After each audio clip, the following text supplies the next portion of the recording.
1.5 glass കടല 8 മണിക്കൂർ കുതിർത്തതിന് ശേഷം കുക്കറിലേക്ക് ഇട്ടിട്ടുണ്ട്. അതിലേക്ക് 1/4 ടീസ്പൂൺ മഞ്ഞൾപ്പൊടി, 1/4 ടീസ്പൂൺ ഉപ്പും ആവശ്യത്തിന് വെള്ളവും ചേർത്തൊന്ന് വേവിച്ചെടുക്കണം.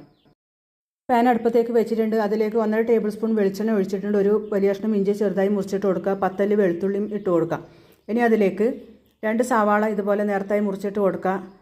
ഒന്ന് വഴറ്റിയെടുത്തതിന് ശേഷം ഇതിലേക്ക് 2 തക്കാളി ചെറുതായി മുറിച്ചിട്ട് കൊടുക്കാം. ഇനി തക്കാളി നന്നായി ഒന്ന് വേവിച്ചെടുക്കണം. അതുവരെ ഒന്ന് വഴറ്റിയെടുക്കാം. അതിനുശേഷം ഫ്ലെയിം സിമ്മിലേക്ക് മാറ്റണം. ഇനി ഇതിലേക്ക് മഞ്ഞൾപ്പൊടി ചേർത്ത് കൊടുക്കാം, മുളക് പൊടി ചേർത്ത് കൊടുക്കാം, 2 സ്പൂൺ മല്ലിപ്പൊടി ചേർത്ത് കൊടുക്കാം, 1/4 ടീസ്പൂൺ ഗരം മസാലപ്പൊടി ചേർത്ത് കൊടുക്കാം. ഇനി ഈ പൊടികളൊന്ന് മൂപ്പിച്ചെടുക്കാം. ഇനി ചൂടാറിയതിന് ശേഷം വഴറ്റി വെച്ച ഉള്ളി മിക്സിയുടെ ജാറിലേക്ക് ഇട്ടിട്ടുണ്ട്. 2 സ്പൂൺ കടല വേവിച്ചതും ചേർത്ത് 1/2 ഗ്ലാസ് വെള്ളവും ചേർത്ത് നന്നായി ഒന്ന് അരച്ചെടുക്കണം. ഇപ്പോൾ കറിയിലേക്ക് അരപ്പ് ചേർത്തിട്ടുണ്ട്. ഇനി ഇതിലേക്ക് കുറച്ച് ഉപ്പ് ചേർത്ത് കൊടുക്കാം, പെരിഞ്ചീരക പൊടിയും ചേർത്ത് കൊടുക്കാം. തിളച്ചതിന് ശേഷം ഫ്ലെയിം ഓഫ് ചെയ്യുന്ന ആവശ്യമായ വറവ് തയ്യാറാക്കാം. ഈ വറവ് കറിയിലേക്ക് ചേർത്ത് കൊടുക്കാം.